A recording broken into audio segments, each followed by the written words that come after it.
Hey everybody, week 5. I'm just going to jump into it.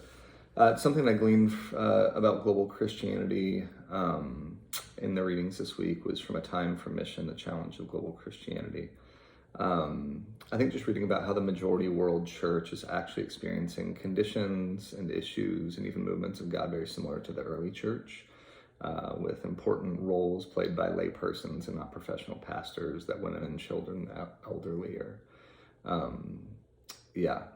leading and being used in powerful ways, and just that the church in these countries are not beholden to the theology of empire that really came in under Constantine, and that we experience more in the West, and specifically the United States.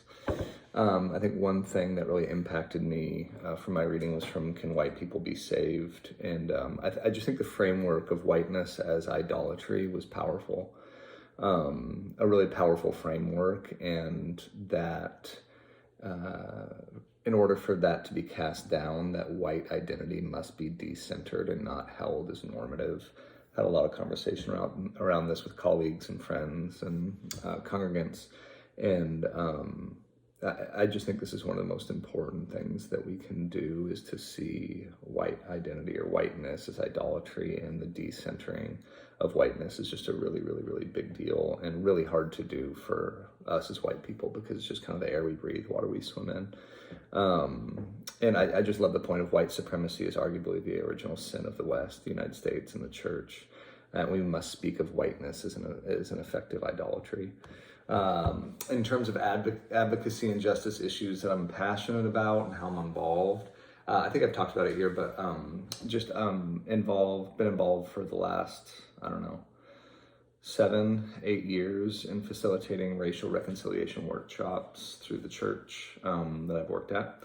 And for me, it specifically deals with the education of church leaders and church members primarily. Have done it with some different organizations and businesses and even city kind of leaders. But for the most part, it's been teaching and facilitating conversations on race and reconciliation from a biblical and sociological and experiential perspective, with the desired outcome, really referring back to that previous point I made. The desired outcome is decentering whiteness in so many ways, and so that reconciliation can be seen and can come to fruition. So that's what I'm passionate about. If I was to call that an issue, I think it would be the church being the answer to systemic racism in the United States of America. That's what I'm passionate about. The question that I would want to pose, which is, it feels ironic and kind of hilarious.